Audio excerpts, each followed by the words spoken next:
versículo 19 ao 25. Estaremos lendo esses versículos, 19 a 25. A palavra do Senhor diz assim: tendo, pois, irmãos, ousadia para entrar no santuário pelo sangue de Jesus, pelo novo e vivo caminho que Ele nos consagrou pelo véu, isto é, pela sua carne, e tendo um grande sacerdote sobre a casa de Deus, cheguemo-nos com verdadeiro coração e inteireza e certeza de fé, tendo os corações purificados da má consciência e o corpo lavado com água limpa. Retenhamos firme a confissão da nossa esperança, porque fiel é o que prometeu, e consideremo-nos uns aos outros, para que nos estimulemos ao amor e às boas obras, não deixando a nossa congregação, como é costume de alguns, mas admoestando-nos uns aos outros, tanto quanto mais vedes que se aproxima aquele dia. Vamos orar. Senhor, obrigado por esse dia, obrigado pela comunhão que temos com os irmãos, pela Tua palavra, ajuda-me a praticá-la, em primeiro lugar na minha vida, Deus, e que Tu possa nos usar nessa manhã para nos desafiar a fazermos mais a Tua vontade, a sermos mais comprometidos com a Tua obra, porque, como lemos no versículo, aproximam-se os dias, ó Deus, de estarmos na Tua presença eternamente, longe do pecado, longe daquilo que pensamos e praticamos contra a Tua vontade, ó Deus. Perdoa o nosso pecado, fala a cada coração. Se nós temos alguém que não tenha Cristo como Salvador, que seja um dia de salvação pela pregação da Tua palavra. Em nome de Cristo que eu oro. Amém. Compromisso espiritual é o título da mensagem. Por que eu digo que Deus tem falado ao meu coração? Pelo versículo 25 ali, no finzinho, tanto quanto vedes que se aproxima aquele dia, o dia da volta de Cristo, né? Ou para mim, no meu caso, o dia em que Deus vai me chamar, está muito mais próximo do que está para qualquer um dos jovens, para qualquer uma das crianças. Por quê? Porque pela idade nós sabemos que a fila está andando e lá está chegando o nosso horário. Então, o compromisso espiritual é muito importante nós entendermos, não porque eu estou chegando no fim da minha carreira cristã, não, porque deve ser o foco na vida de cada servo de Deus. Se existe algo no ser humano que se evidencia, é a vida dele em relação ao compromisso que ele tem. Nós podemos perceber claramente nas pessoas se as pessoas são comprometidas com alguma causa ou não, pela forma como elas reagem e se posicionam em relação àquilo.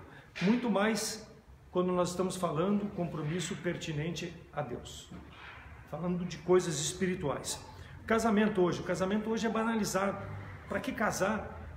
Eu posso viver com determinada pessoa por um tempo, se der tudo certo, eu caso. Se não der, fica mais fácil de eu me separar. Falta de compromisso. As pessoas não querem se comprometer. E nós temos crentes assim, irmãos, na nossa igreja, em igrejas batistas fundamentais, que não têm compromisso espiritual com as coisas de Deus. Por quê? Porque as pessoas gostam de vir, ouvir a mensagem, bater nas costas do pregador, uma benção essa mensagem, só que saem daqui indiferentes em relação àquilo que foi pregado, porque não querem ter um compromisso com Deus, porque quando nós ouvimos a mensagem da palavra de Deus, quando eu prego a mensagem da palavra de Deus, eu preciso estar comprometido com a causa, senão são palavras que vão sair e não vão ter morada aonde chegar naqueles corações. Primeiro, por causa que eu não tenho um bom testemunho, e segundo, porque os ouvintes não estão nem aí para com a palavra de Deus, não querem se comprometer. E assim é a vida do crente hoje, irmãos. Por que eu estou dizendo isso? Porque no passado eu fui assim, não que eu seja melhor do que os outros, não, mas hoje eu vejo o compromisso espiritual com Deus de uma forma diferente logo que eu me converti. Quando nós nos convertemos, o primeiro amor nos impulsiona, mas depois aquele primeiro amor ele vai ficando enfraquecido, vai esfriando, e aí o compromisso acaba, porque esquecemos que Jesus Cristo está voltando. Jesus Cristo está voltando desde o momento em que eu aceitei a Ele como Salvador. Eu tenho que estar esperando a volta de meu Senhor e Salvador Jesus Cristo, porque os dias estão próximos. Mas para isso eu preciso estar comprometido com a obra de Deus, senão os prazeres desse mundo, as atividades desse mundo vão tomar conta da minha vida, ao ponto de eu não ter, como o irmão falou, mais nem tempo. Não que eu não precise trabalhar, preciso, mas daqui a pouco esse trabalho está sendo maçante e me tirando o compromisso que eu preciso ter com Deus.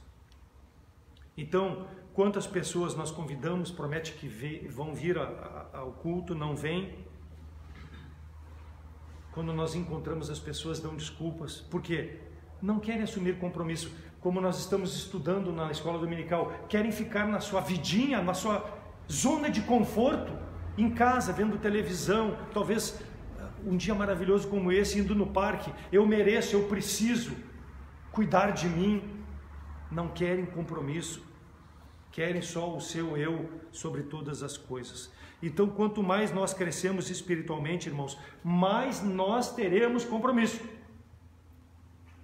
Se nós não crescermos espiritualmente, ficarmos na nossa zona de conforto, estagnados, nós não vamos ter compromisso com as coisas de Deus. Por quê? Porque as outras coisas terão prioridade sobre a nossa vida, na nossa mente e no nosso coração. Porque eu não quero assumir um compromisso com Deus. Imagina se Jesus Cristo não assumisse o compromisso que Ele tinha com o Pai, de vir a esse mundo para morrer na cruz por mim, pecador, que não merecia, mas Ele morreu pelos meus pecados, para me dar vida eterna. Compromisso com a causa de Deus, com a obra de Deus, compromisso com as almas perdidas, que Ele precisava resgatar com a sua morte. E nós vemos aqui em Hebreus alguns aspectos sobre os compromissos espirituais. Primeiro aspecto, compromisso com as coisas de Deus, versículo 22, quando ele diz ali no início do versículo, cheguemo-nos com um verdadeiro coração. Então, a chegar-se, e ele já começa a dizer lá sobre a necessidade de santidade, tendo, pois, irmãos, versículo 19, a ousadia de entrar no santuário. Para mim, entrar no santuário, eu preciso estar com o coração limpo, puro, como ele diz, coração verdadeiro. Versículo 22, certeza de fé, que aquele Deus que eu estou servindo é um Deus vitorioso, um Deus salvador, que me deu a salvação, e assim eu vou servir a Ele. Eu preciso ter esse compromisso de chegar na presença de Deus. Por isso que nós temos, antes do início do culto, um tempo de oração, é 2 minutos. Para que resolve? Resolve para mim botar meu coração em dia, para que quando comece o culto, eu esteja apresentável diante de Deus. Quer dizer, o meu pecado, por mais que possa estar comigo, eu posso confessar, abandonar esse pecado, e a partir dali eu chegar na presença de Deus. Então eu preciso ter um compromisso de santidade para chegar na presença de Deus. Não pode ser de qualquer jeito. Uma vez me disseram, por que tu prega de terno e gravata? Por que tu vai no culto de terno e gravata? É compromisso com Deus. Eu estou dando o meu melhor para Deus. Não me torna santo, não torna, mas eu estou me apresentando de uma forma melhor para o meu Salvador. Isso é compromisso com Deus. Chegar com antecedência, com oração, para me preparar, para que quando a palavra chegue, essa palavra foi para mim, irmão. Não foi para o vizinho, não foi para o ciclano. Por quê? Porque eu tenho compromisso com as coisas de Deus. Quando participamos da ceia do Senhor, devemos também nos preparar para aquele momento. Quando eu vou ler a palavra de Deus, não olhar, ler a palavra de Deus na minha casa, eu preciso ter um compromisso com Deus, eu preciso chegar a Ele de forma santa, porque senão Ele não vai falar comigo através da sua palavra, porque o pecado vai fazer separação. Então, achegue-se a Deus com um compromisso de santidade, conforme diz o versículo 22, verdadeiro coração inteireza, purificados da má consciência e o corpo lavado com água limpa. Deus quer que nós o sirvamos dessa forma, por isso que nós precisamos nos chegar a Ele de forma santa. O homem sempre será devedor a Deus. Por quê? Porque fazemos o que não devemos fazer, e porque não fazemos o que devemos fazer. É muito fácil.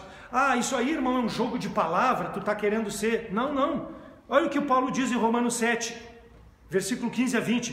Porque o que eu faço não o aprovo, pois o que quero, isso não faço. Então não é jogo de palavra, é Paulo aqui dizendo a luta que ele tinha em querer servir a Deus de forma santa e não conseguia. É diferente para mim? Não é. É uma luta diária. Mas aborreço o que eu faço, aborreço. E se faço o que não quero, consinto com a lei que é boa. De maneira que agora já não sou eu que faço isto, mas o pecado que habita em mim. Por isso que eu preciso chegar a Deus de forma santa, porque o pecado vai me separar de Deus. Então olha a luta do apóstolo, porque eu sei que em mim, olha só, em mim não habita nada de bom. Nada. E com efeito, o querer está em mim, de fazer o bem, mas não consigo realizar o bem, porque não faço o bem que quero, mas o mal que eu não quero, esse eu faço. Então, irmãos, essa é a luta diária que nós temos para nos chegar diante de Deus. Não é jogo de palavras, não é uma coisa nova, é uma coisa desde que o homem pecou. Mas nós temos Jesus Cristo que pode nos purificar, se nós nos achegarmos a Ele, confessarmos o nosso pecado, falando de aquele que é salvo. E aquele que não é salvo, primeiro precisa confessar o seu pecado, aceitar Jesus Cristo como Salvador, para poder tornar-se apto a chegar na presença de Deus, porque senão Deus não vai te ouvir. Versículo 22 de Hebreus: cheguemo-nos com verdadeiro coração, um coração verdadeiro, purificado, um coração que não é hipócrita, um coração que confessa, não só confessa, mas abandona o mal, como Paulo está aqui dizendo. Era a luta dele, e ele diz: acabei a carreira, guardei a fé. Por quê? Porque eu lutei contra o meu eu a vida toda, e assim até chegar na eternidade, irmãos. É uma luta diária, uma abnegação do nosso eu, limpo do pecado, para poder estar digno de chegar-se na presença de Deus. Salmo 78:8: e não fossem como seus pais, geração costumaz e rebelde, geração que não regeu seu coração e cujo espírito não foi fiel a Deus. Assim como era no Antigo Testamento com o povo de Israel, assim é com a igreja de Cristo hoje. Um povo costumaz, um espírito não fiel. Por quê? Porque não quer se achegar de forma pura diante de Deus. Deus quer isso de nós, irmãos. Deus quer que nós sejamos pessoas irrepreensíveis diante dele. É luta, é difícil, mas é o que Deus pede de nós. Dessa forma, nós não podemos ser instáveis, uma hora está lá em cima, uma hora está lá embaixo. As dificuldades existem, nós vamos ver mais adiante que essa carta foi escrita porque o povo estava passando por dificuldades, mas elas, com Cristo, são mais suaves para suportar. Elas com Cristo são mais suaves para nós transpormos essas dificuldades. Deus não nos promete facilidade, nós não pregamos facilidade, nós pregamos a presença de Deus para vivermos de forma pura. Tiago 3 fala: assim também a língua é um pequeno membro, gloria-se de grandes coisas, vede como um grande bosque um pequeno fogo incendeia. A língua também é um fogo como um mundo de iniquidade. A língua está posta entre os membros, contamina todo o corpo, inflama o curso da natureza e é inflamada pelo inferno. Com ela bendizemos a Deus e com ela amaldiçoamos os homens feitos à imagem e semelhança de Deus. De uma mesma boca procede maldição e bênção. Meus irmãos, convém que se faça assim. Quer dizer, ter domínio sobre a língua. Como? Dependendo do Espírito de Deus. Então, por quê? Porque eu preciso glorificar a Deus com a minha vida, com a minha boca, e não amaldiçoar ao homem que é a imagem e semelhança de Deus. Por quê? Porque se eu me achego diante de Deus, eu preciso ser puro. E se eu sou puro, a minha boca vai glorificar a Deus e não amaldiçoar as pessoas que estão me cercando. Então, o puro e o santo, eles são tão próximos, mas nós precisamos escolher pelo santo. Por quê? Porque é o que agrada a Deus. E isso é um compromisso com Deus. E isso é exclusivo daquele que quer ter um coração verdadeiro, inteiro, de fé, dependendo de Deus na sua vida, purificado de todo o pecado, como diz o versículo 22. Salmo 78, 35 a 37. E lembravam-se de que Deus era a sua rocha e o Altíssimo o seu Redentor. Todavia, lisonjavam-no com a sua boca e com a sua língua lhe mentiam, porque o seu coração não era reto para com Deus, nem foram fiéis para com o seu conserto. Mais uma vez falando do povo de Israel.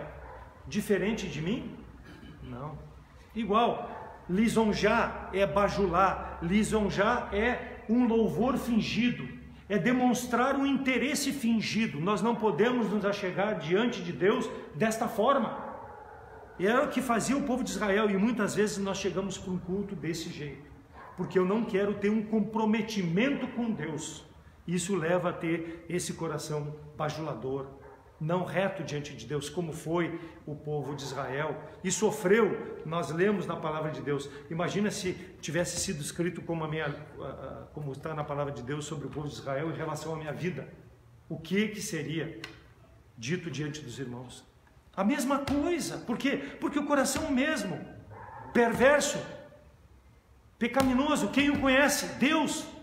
Jeremias fala isso, 17:9. E Deus sonda o coração das pessoas, e Ele sabe qual é a intenção. Então que a nossa intenção seja de chegar para adorar a Deus com um coração pronto, um coração puro, longe das coisas que não agradam ao Senhor. Deuteronômio 5:27. Chega-te e ouve tu o que disser o Senhor nosso Deus, e tu nos dirá tudo o que eles lhe disseram, nosso Deus, e ouviremos e faremos. Aqui o povo está dizendo, chega-te e diz aquilo que Deus está falando. Deus falou para ti, profeta, fala para nós.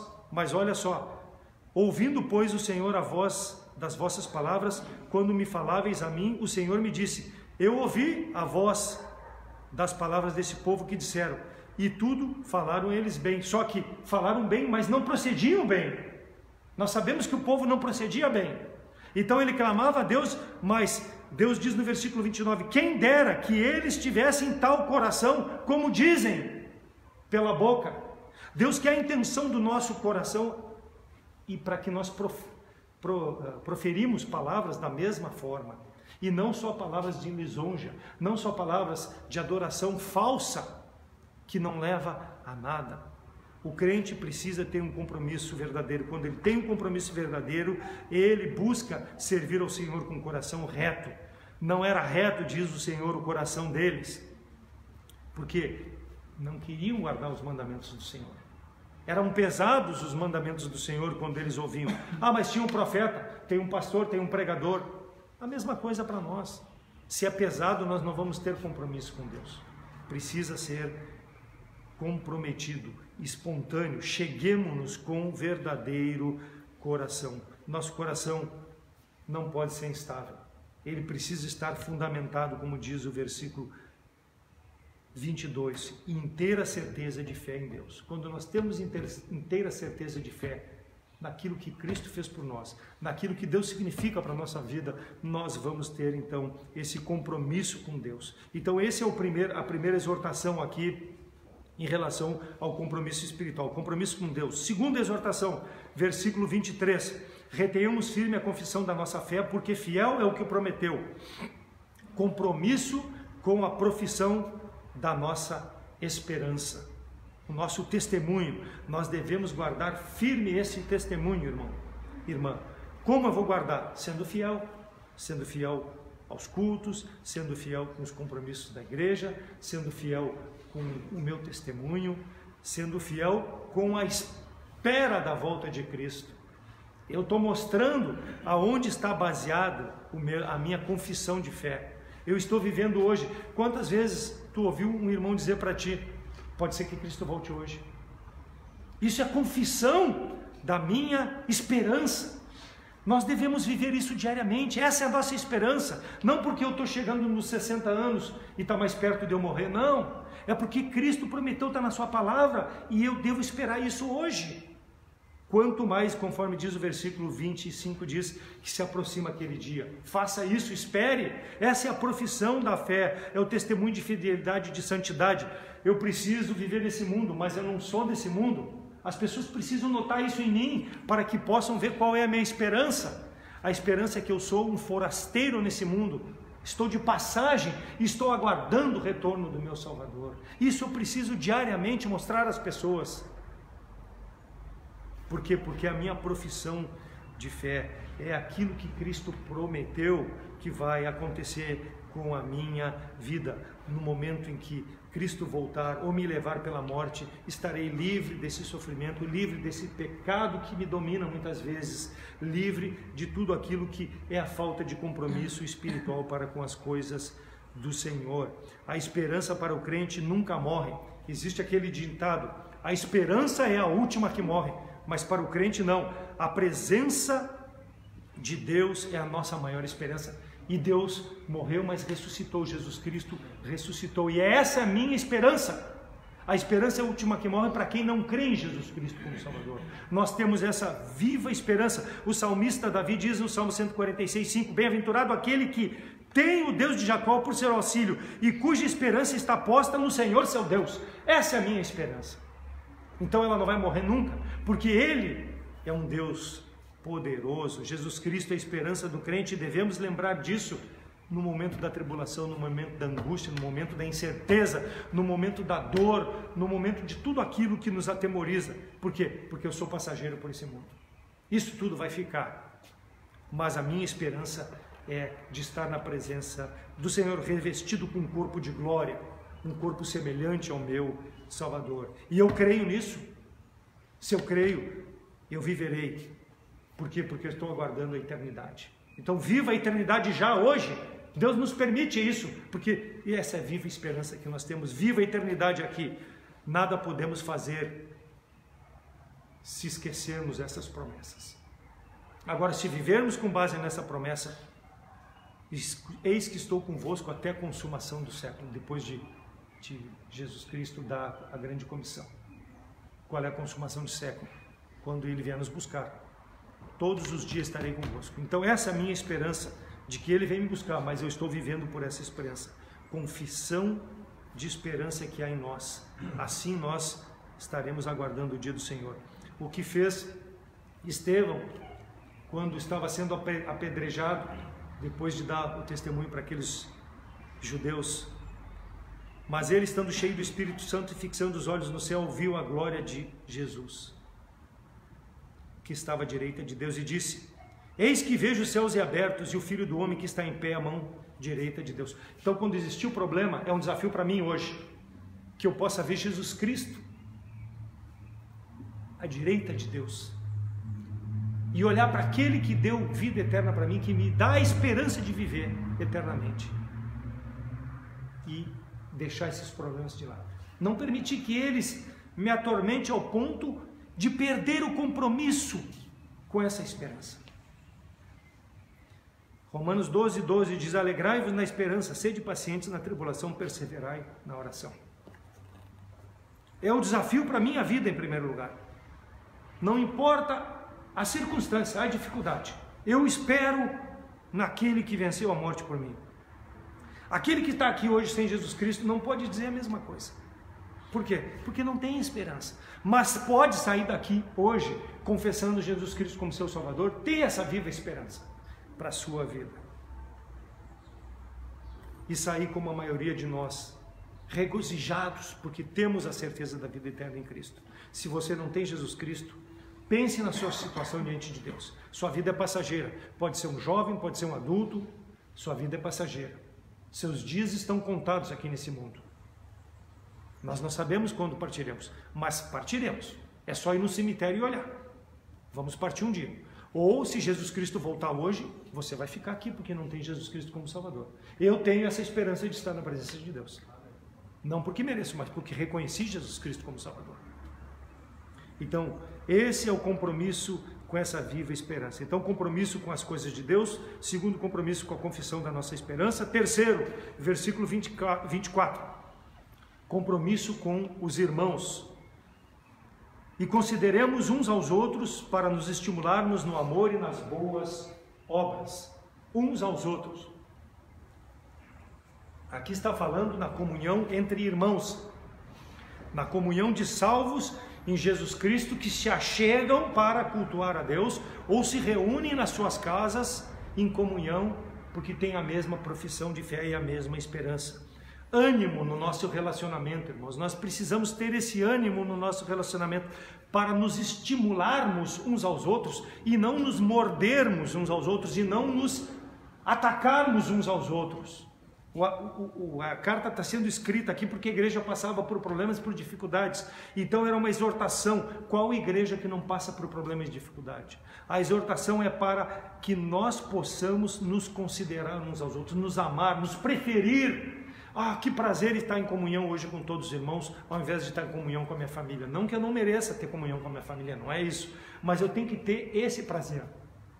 Por quê? Porque lá eu vou ser estimulado e lá vou estimular o irmão a continuar firme na palavra do Senhor. Efésios 2:10 diz que somos feituras em Cristo Jesus para as boas obras.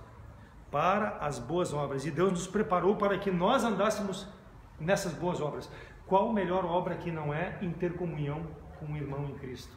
Essa maravilhosa obra que eu posso demonstrar, porque nós estaremos juntos adorando o nosso Deus. Então eu preciso estimar o meu irmão em fé como mais chegado do que meu familiar de carne, de sangue. Por quê? Porque é ele que vai estar comigo na eternidade. É ele que vai ficar comigo na presença de Deus toda a eternidade. Então, se eu não tenho prazer com ele hoje, se eu ataco ele hoje, como que eu vou me comportar diante de Deus quando estiver na presença de Deus com esse irmão? Eu vou agir dessa forma? Não vou, porque lá não vai ter mais pecado. Mas eu preciso levar a carga, eu preciso estimular quando o irmão está com carga. Não só bater nas costas, mas, irmão, o que eu posso fazer? Irmã, o que eu posso fazer? Eu posso carregar essa carga contigo, eu posso dividir essa carga contigo, para que fique mais leve para ti. Eu tenho a ver com o teu problema? Tenho. Ema, pastor que diz isso, cada um com seus problemas. Esse ditado não serve para o crente. Não, precisa carregar os seus problemas. Estimular o irmão que se afastou por fraqueza espiritual. Não se achar mais espiritual do que aquele. Ele é fraco na fé, ele se afastou. Não, vá atrás dele. Não seja inconveniente, mas mostre o teu amor para com ele, para que ele possa retornar à comunhão. Mostre para ele que ele é importante na comunhão, para servirmos a Deus junto. Isto é estimularmos uns aos outros em amor. Isso é demonstrar amor por aquele irmão. Sentir a dor dele, sofrer a dor dele.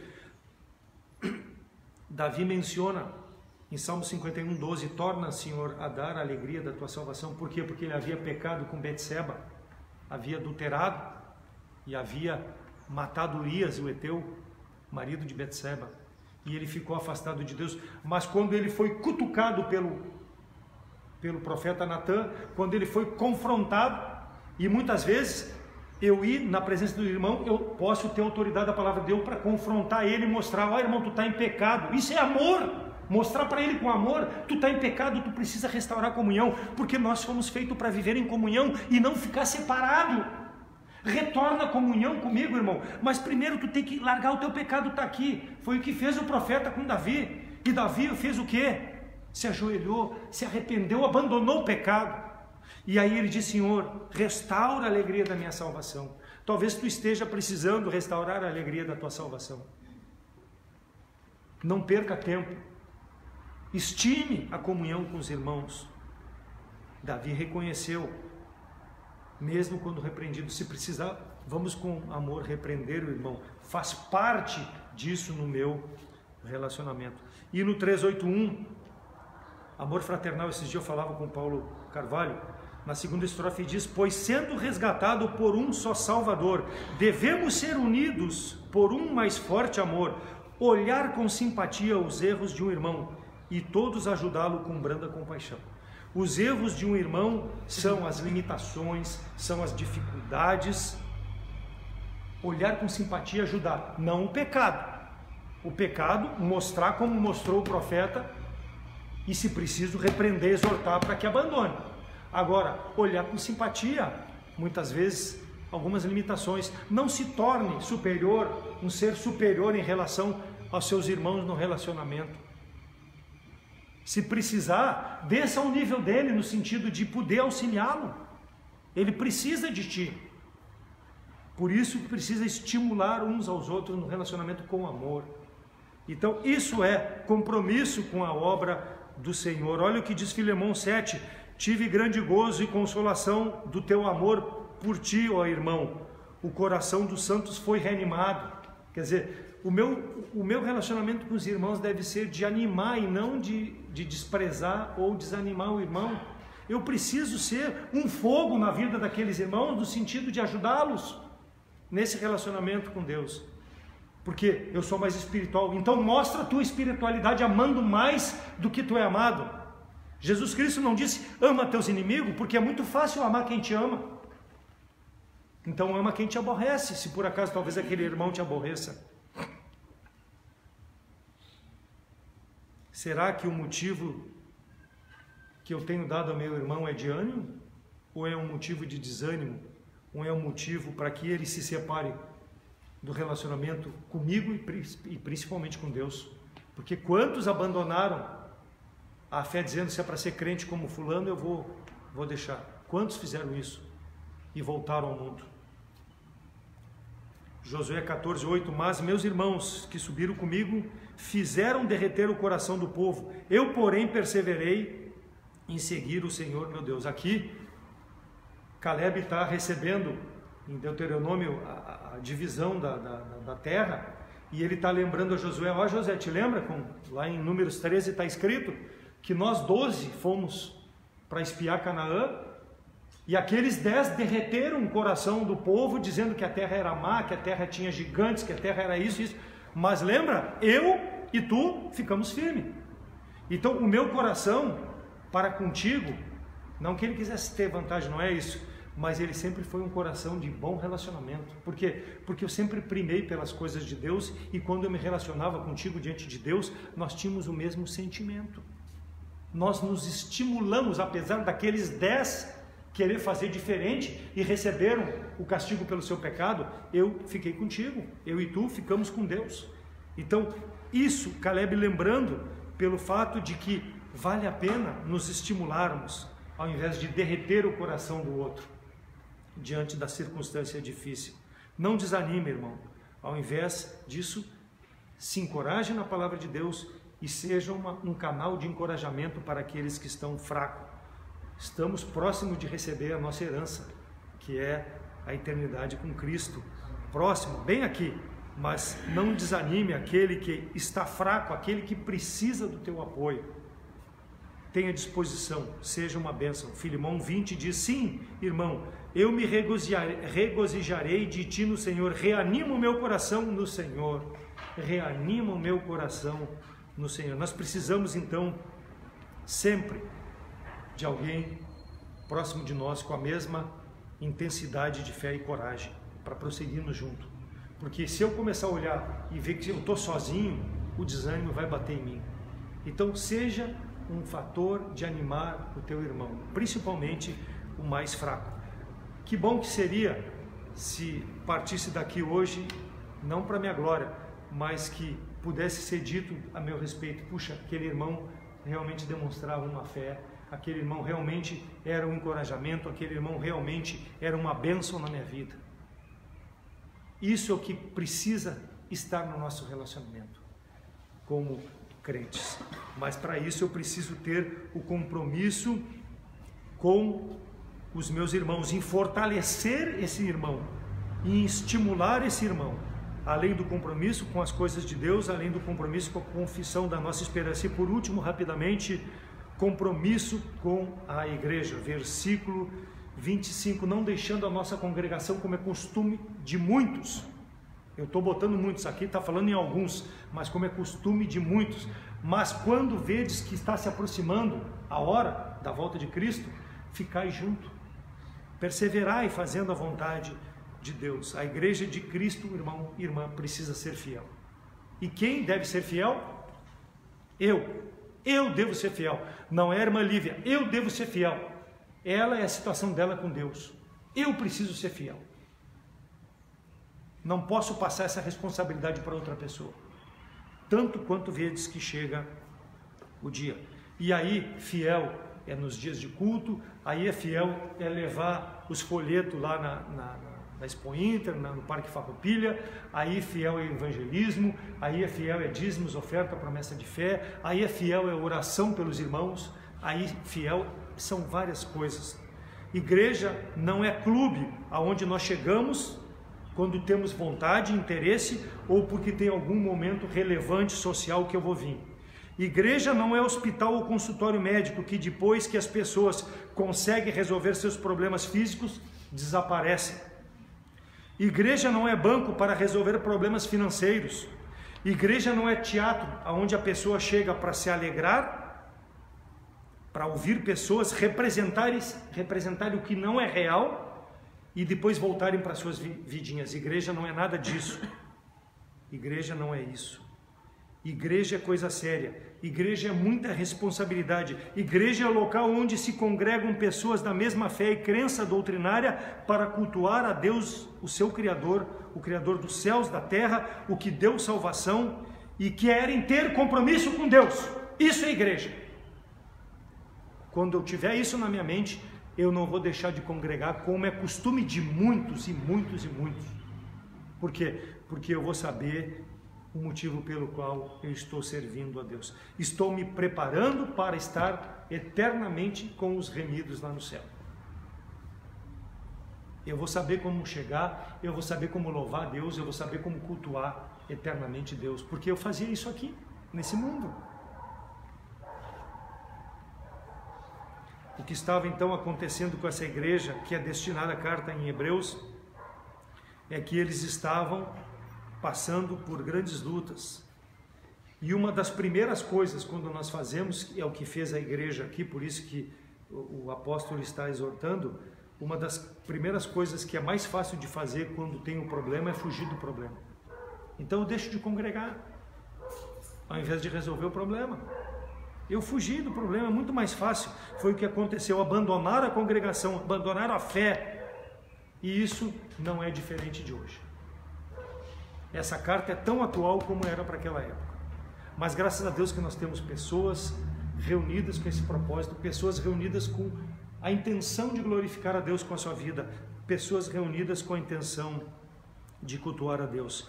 Jesus Cristo disse em João 16:33, no mundo tereis tribulações, tende bom ânimo, eu venci o mundo.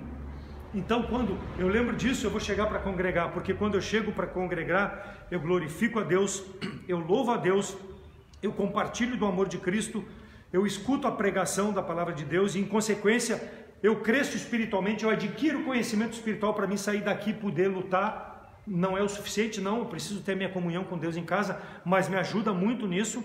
Eu compartilho das comunhões, das bênçãos que Deus tem e da verdadeira fé e esperança que eu tenho.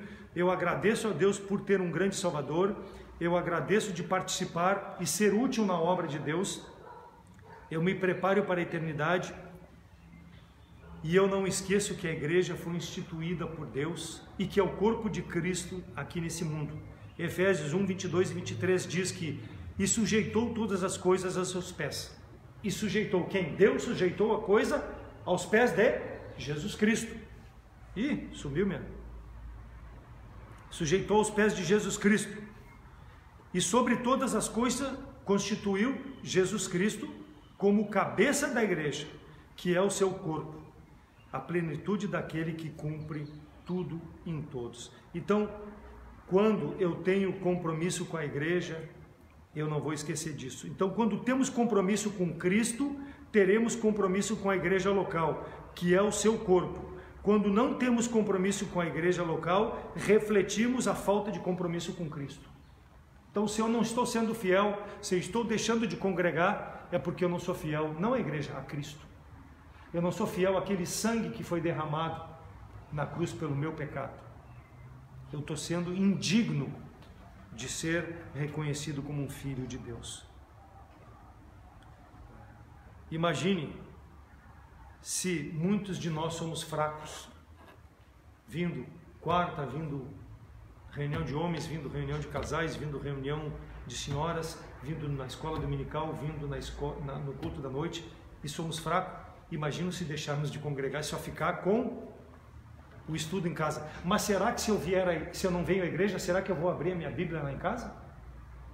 Não vai, experiência própria, passei isso quando eu me afastei da congregação. Tu lê na primeira semana, lê na segunda, na terceira já não tem mais tempo e aí quando viu esqueceu. Não deixe de congregar. Então, precisamos de tudo isso para poder ter compromisso espiritual. Então, para nós salvos em Cristo, compromisso com as coisas de Deus, compromisso com a confissão da nossa esperança, o nosso testemunho, compromisso com os irmãos, compromisso com a igreja, ou seja, fidelidade, fidelidade, fidelidade, fidelidade, fidelidade. Não tem outra forma. Fiel, fiel, fiel, fiel. Isso é compromisso. Não existe outra maneira. E para aquele que está aqui sem Jesus Cristo como Salvador, o convite é para crer em Jesus Cristo como Salvador e viver pela certeza de que eternamente estará na presença de Deus, não porque merece, mas porque aceitou o amor de Deus na pessoa de Jesus Cristo. Caso contrário, você continuará vivendo nesse mundo sem esperança, vivendo nesse mundo na sua zona de conforto, na sua vidinha, longe de Deus. E se morrer hoje, ou se Cristo voltar hoje, vai ficar aqui sofrendo a tribulação. Nosso desejo é que você viva espiritualmente na presença de Deus e não na presença do inimigo. Que Deus possa abençoar a sua palavra e cada um na sua condição com que chegou, examine o seu coração. Reflita sobre a sua vida, como tem sido o meu comportamento, o teu comportamento. E faça as decisões, faça essas correções necessárias na sua vida para poder melhor servir a Deus para a glória do Senhor. Amém?